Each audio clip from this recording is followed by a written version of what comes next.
अस्सलाम वालेकुम नाज़रीन, प्रोग्राम टेस्ट रोम के साथ मैं हूं अफजल अयूबी। नाज़रीन, वफाक पर हम कई प्रोग्राम्स कर चुके हैं। वफाकी बजट कैसा होगा और कैसा होना चाहिए।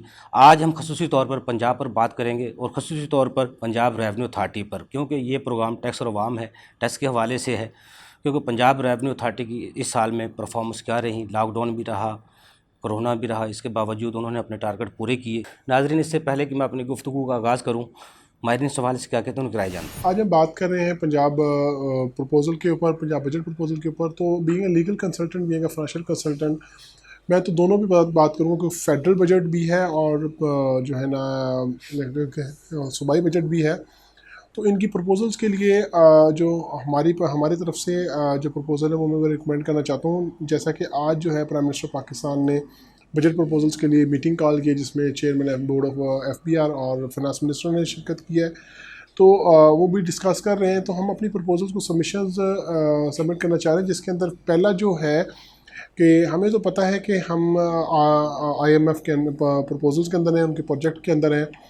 तो इस साल जो हमारे पास रिपोर्ट्स हैं उसमें IMF ने कहा है कि रेट को इंक्रीज़ किया जाए, इलेक्ट्रिसिटी को इंक्रीज़ किया जाए और जो है ना हमारी कलेक्शन ऑफ फंड्स को मैक्सिमम किया जाए, जिससे हमारे जो है ना वो क्या कहते हैं लोन्स हमारे रिफ़ंड हो सकें। लेकिन हमारी प्रपोजल्स ये हैं कि हमें IMF के प्रपोजल से निकलना चाहिए। फ़र्स्ट ऑफ़ ऑल हमें ज़्यादा रेवेन्यू की तरफ नहीं जाना चाहिए, हमें जाना चाहिए मैक्सिमम सर्कुलेशन ऑफ फंड्स की तरफ। तो उसके लिए सबसे बेस्ट प्रपोजल हमारे पास ये है कि हमें इंडस्ट्रियलिस्ट को ये जो है ना क्या कहते हैं लोन प्रपोजल से देनी चाहिए और हमें एक्सपोर्ट का वॉल्यूम बढ़ाना चाहिए। बिकॉज के हमें देखिए 2 इयर्स हो गए हैं हमारी पंजाब जो है ना क्या कहते हैं PTI गवर्नमेंट को, और अगले 2 साल बहुत इंपॉर्टेंट है। तो हमारा ग्रोथ रेट 2 से 3% है अभी। मेरी ये रिकमेंडेशन है कि our growth rate should be increase from 5 to 7%। This is the most important for our economy. तो इसको इंक्रीज़ करने के लिए ये नहीं कि हमने कलेक्शन ऑफ फंड्स करने हैं, क्योंकि इसके लिए हमारी इन जो एडमिनिस्ट्रेटिव मशीनरी है वो टोटली फेल है, इसलिए कि हमारे पास रजिस्टर्ड टैक्स पेयर बहुत कम है और हमारा जो अपना जो टैक्स पेयर है जो अनरजिस्टर्ड है वो बहुत ज़्यादा है। तो हमारी एडमिनिस्ट्रेटिव मशीनरी अभी इतनी एलिजिबल नहीं है कि सारे टैक्स पेयर को जितने भी हैं अनरजिस्टर्ड उनको भी रजिस्टर्ड कर सके, क्योंकि हमारा एक लीगल हर्डल्स भी हैं, हमारा पॉलिटिकल फैक्टर्स भी है और हमारी दूसरी चीज़ें भी हैं। तो हमें अनरजिस्टर्ड लोगों को अभी रजिस्टर्ड करना है। इसलिए हमें अगर हम कलेक्शन बढ़ा देंगे तो रजिस्टर्ड पर्सन के ऊपर बर्डन आएगा, जो ऑलरेडी लास्ट गवर्नमेंट्स करती रही हैं। तो सेकेंडली मेरी प्रपोजल ये है कि हमारे जो शौकत तरीन साहब हैं अभी वो भी रिकमेंड कर रहे थे चीज़ों को। तो हमारी सर्विसेज सेक्टर जो पंजाब जो हमारा प्रोविजनल टैक्स होता है पंजाब के ऊपर लगेगा, तो सर्विसेज टैक्स के अंदर हमें बाइफरगेट करना पड़ेगा, अभी फिर दोबारा रीशेड्यूलिंग करनी पड़ेगी, जिसमें बहुत से जो हैं वो फ्रीलांसर्स हैं। फ्रीलांसर के ऊपर कोई भी टारगेट नहीं कर रहा है इस बार, ना हमारा फेडरल बोर्ड जो है ना बजट करता है, ना हमारा प्रोविजनल बजट करता है कि फ्रीलांसर्स जो काम कर रहे होते हैं, छोटी छोटी कंपनीज बनी बैठी होती हैं और जो अपने प्रोजेक्ट टू प्रोजेक्ट चल रहे होते हैं, तो उनकी सर्विसेज को हमने कैसे टैकल करना है। तो ये लेजिस्लेशन हमारे लॉ के अंदर ये भी अवेलेबल नहीं है। दूसरा ये है हमारा पंजाब जो है ना इंफॉर्मेशन बोर्ड है और हमारी पंजाब IT यूनिवर्सिटी है जो ये काम कर रही है, डिफरेंट हमारे जो है ना ईज़ ऑफ डूइंग बिज़नेस के ऊपर कोर्सेज करवा रही हैं, फ्रीलांसिंग के ऊपर करवा रही हैं। तो उन जो यंगस्टर्स हैं जिनको वो बिज़नेस प्रोवाइड किया जा रहा है, जिनको वो फंड्स प्रोवाइड किया जा रहा है, तो वो डिफरेंट सेक्टर्स के साथ लिंक करते हैं। तो उन सेक्टर को हमने कैसे लेके आना टैक्स नेटवर्क के अंदर और उनसे हमने कलेक्शन कैसे करनी है। तो और तीसरा हमारा जो मोस्ट इम्पोर्टेंट मेरा जो प्रपोज़ल का पार्ट होता है और मैं बड़ा इस पर इन्फोर्स करता हूँ, हमारा ट्रांसपोर्ट सेक्टर है।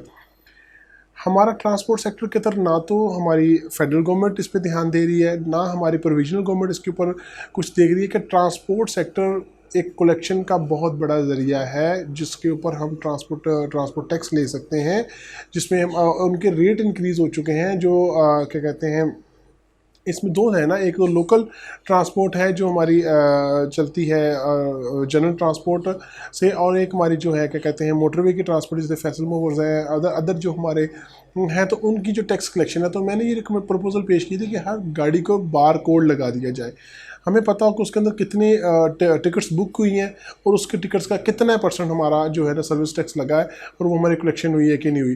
तो ये हम किसी भी जगह पे गाड़ी रुके और वो बार कोड लगाया जाए तो ऑटोमेटिक उसकी लिस्ट अपडेट हो, क्योंकि जब गाड़ी की इनवॉइस इशू होगी तो उसका वोचर ऑलरेडी अपडेट हो जाना चाहिए। तो ये चीज़ें जो है ना हमारी जो है ना कलेक्शन का पार्ट बनती हैं। सेकंड, हम मेरे पास है फार्मास्यूटिकल इंडस्ट्री। तो फार्मास्यूटिकल इंडस्ट्री टूल मैन्युफैक्चरिंग बहुत ज़्यादा करती है।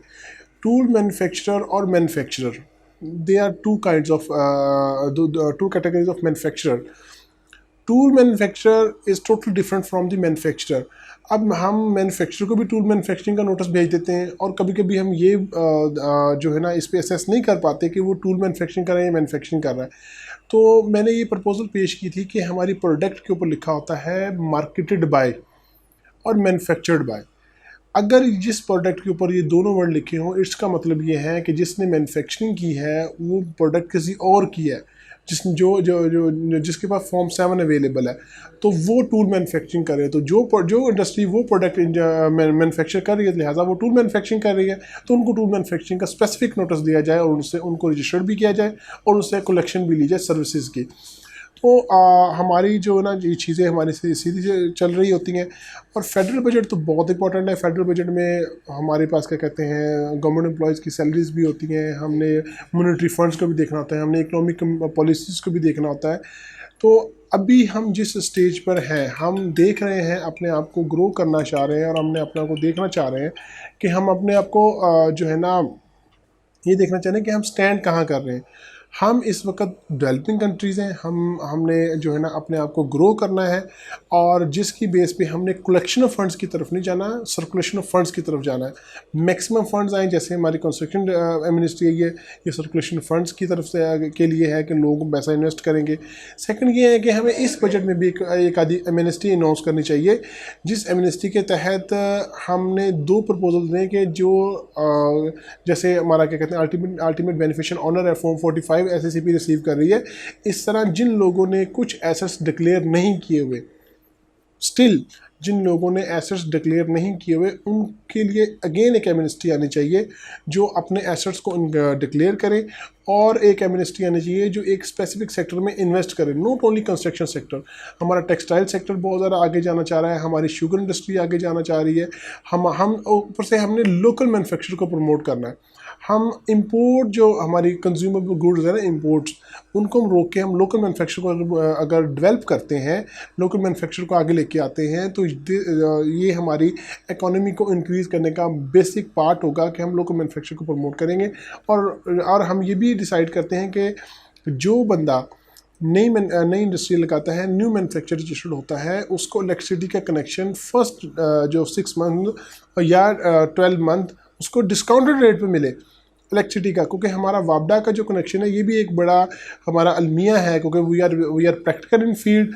तो हमारे वापडा जो अथॉरिटीज़ हैं वो कनेक्शंस के ऊपर बड़े मसले मसाइल जनरेट करते हैं, इंडस्ट्रियल्स के रेट इंक्रीज़ हो जाते हैं, और एक बंदे ने इंडस्ट्री लगानी है तो उसको एक कैपिटल फंड स्पेसिफिक चाहिए जो सिर्फ उसकी बॉडी को जनरेट करने के लिए चाहिए होगा। हालांकि लॉ के अंदर हर चीज़ फ्री है, आप अपनी इंडस्ट्री लगाएं, आपको कनेक्शन भी उसकी स्पेसिफिक फ़ीस होती है, आपकी जो FBR की रजिस्ट्रेशन फ़ीस होती है, तो ये नॉमिनल सी फीस होती है। लेकिन अगर एक्चुअल प्रैक्टिकली देखा जाए तो ये जो डूइंग बिज़नेस का कॉस्ट बहुत बड़ी हुई है इस वक्त, तो ईज़ ऑफ डूइंग बिज़नेस की तरफ भी जाना चाहिए। और इंशाल्लाह मैं prime minister of Pakistan Imran Khan साहब से भी ये रिक्वेस्ट करूँगा, और हमारे जो हमारे क्या कहते हैं उस्मान बुज़दार साहब से भी ये रिक्वेस्ट करूँगा कि जो हमारी बजट प्रोविज़न है, ये स्पेशल लेजिस्लेशन है, इसके अंदर हमारी प्रपोजल्स को पुट ऑन किया जाए और हमारी जो है ना क्या कहते हैं हमारी स्टेट को रिलीफ दिया जाए, जिससे हमारा टैक्स पेयर भी रिलीफ ले और हमारा इंडस्ट्रियलिस्ट भी रिलीफ ले।